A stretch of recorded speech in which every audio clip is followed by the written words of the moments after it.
So Brandon, if you could, let's take them through the game options. We're going to continue to play Supremacy, but if we take a look at the game types, we have 3 pages of game types here. You're essentially giving them access to every single combat scenario that you've shipped with Destiny. Okay. So all the game modes there, and then... so you pick your combat scenario, then you pick your map. We've shipped a lot of Destiny maps across all the different expansions. Around 30 Dark maps Below, House of Wolves, Taken King, now Rise of Iron. So they're all in here, so we can page through. Almost 30 maps, up to 30 maps. You're going to see maps in here you haven't seen for a while. Yep, including Skyline, which is a map they've never seen. Yeah, it's a map they've never seen. I was going to say, Deej. Right, so including never that seen one. that. For the sake of illustration purposes, go ahead and pick First Light. Now watch what happens to the interface. As you can see, we added a couple of options there. Some maps are outside, so we can play with time of day. Some maps are big enough to accommodate vehicles. Right. So talk to me about time of day. I mean, is that just a style choice, or does that actually impact game? We do have time of day as an option in the maps, and normally in matchmaking, it's just a randomized choice. Yeah. So sometimes you'll get a map at night, sometimes you'll get it midday, sometimes you'll get it in the morning. Yeah. And it was a cool option to give players because it does feel different. Guardians, if you are ready, you're go for launch. So take us out, and thus begins the first official private match with the Destiny community. This is a special moment, and I thank you for it. What you'll see in this map is a lot of those elements. You'll see the Data Milk stream, you'll see the dead Vex bodies in the middle. Ceremonial statues that are reminiscent of the original Destiny adventure. It's a gorgeous map. So. And here they go, and our first private match with the Destiny community has begun on Floating Gardens. Talk to us a little bit about this map and what sort of, whoa, and you just come out swinging. Yeah. So this is obviously a bit of a close quarters map. There's not a lot of room to get away from your opponent, so we're going to see a lot of action on this one. Brandon got really excited, like he hasn't had competition like this No. yet, so this will be interesting. It's okay, Brandon, calm down. You can do it. Yeah, tactically, this map is a symmetrical map. So those teams started on equal sides. It's a lot like Pantheon. It's a little smaller, it's a little bit bent. It's what we call in-house a 3-lane map, where we give teams 3 equal choices at the well, not equal, but 3 choices at the beginning that converge sort of closer to the middle. And what you'll find here is that in something like Control, this kind of map, you put the center control point is in the middle, and you usually fight over that in some way. But with Supremacy, you just drop. He just dropped a crest. Traded, traded and both dropped. Yeah, in Supremacy, it's more about getting to places that you know to be tactically advantageous, and places where you can not only kill the other team, but put you in a good spot to collect their crest, like he's doing here. Just collected a crest. Yeah. So collecting crests is the only way to score a point in Supremacy. You're really putting the emphasis on teamwork here. Yeah, and it does this really interesting thing in the same way that Clash did before it, where it takes the action to different places on the map than, say, like a Control game, where normally you're fighting over control points. In Supremacy, you're fighting over the locations of where players died. So it automatically makes different parts of the map become the most concentrated at any given time. So you're constantly moving around the map. And it also has teams clump up together a little bit more. So you'll see some natural teamwork happening just due to the fact that the only way to score points is to grab those crests. And we see somebody making a sacrifice there, grabbing a crest. And sometimes that's the right thing to do, and sometimes it's not, but like you have to make that call in the moment. I'm going to call out here on the user interface, we can see where the crests are. So if you make a kill, you fail to pick up that crest, when you respawn, you'll know exactly where you left it.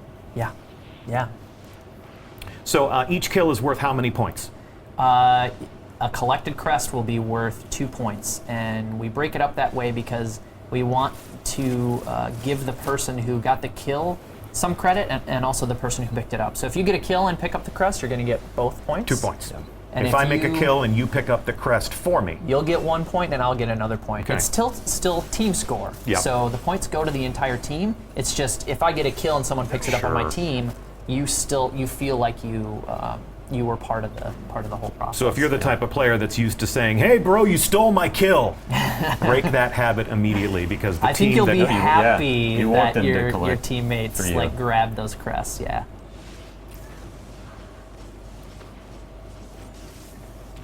boom. There we go. So like a nice close quarters kill is nice, because if you use a shotgun or if you use something like Fist of Havoc, your downed crest is going to be right in front of you. Snipers are going to have a harder time with this. They're definitely going to need to collaborate with their teammates to do that collection work. Yeah, you can't just sit on one side of the map or down a lane, snipe away, and then expect to be super effective. If you don't have someone that is collecting those crests on your team, then you're effectively just wasting sniper bullets.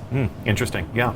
And we can see also that the most skilled teams in this variant are going to hunt in packs. What was it we used to say? The strength of the wolf is the pack. Is the pack. Yes. So obviously you don't want to clump up too much, otherwise you become 2 or 3 free crests.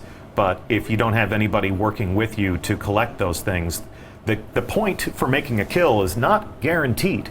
You don't just automatically get the point for making the kill. Someone actually has to pick up that crest for either of those points to get scored, correct? Yes, yes, yes. And there we go. Gallarhorn. Wolfpack rounds ride again. Woo. Boom, Oh, boom. that was close quarters. That was dangerous. And the Stormcaller And has something to say Stormtranced. about all of that.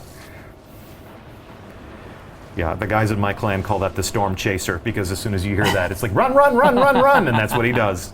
He chases you. He or she, of course. So this is a smaller map. It's a symmetrical map. A lot of shotguns on this map, a lot of close quarters fighting on this map. What else do you hope will happen as you design a space like this? What's the full governing philosophy behind the 3 lanes of traffic?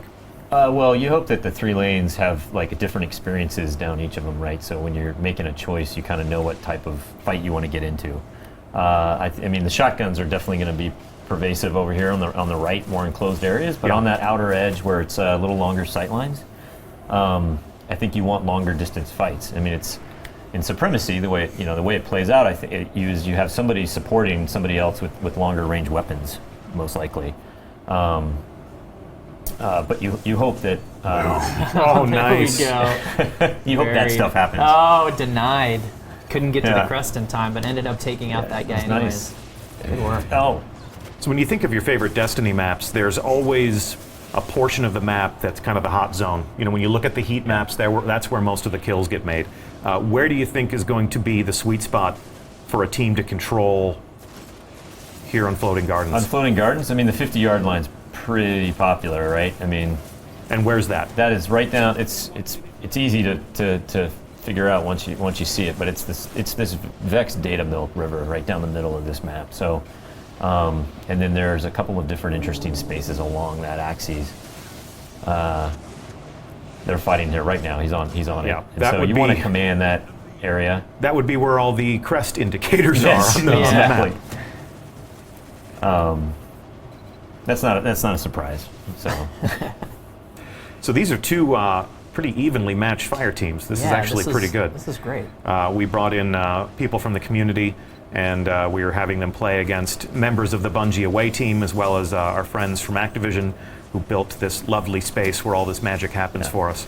And we're, there's when the guys on the Activision team saw who was coming in to fight from the community, they're like, "Optic, what are you doing to me, man?" It's like, "Hey, we got some hitters on your team. Don't worry about it."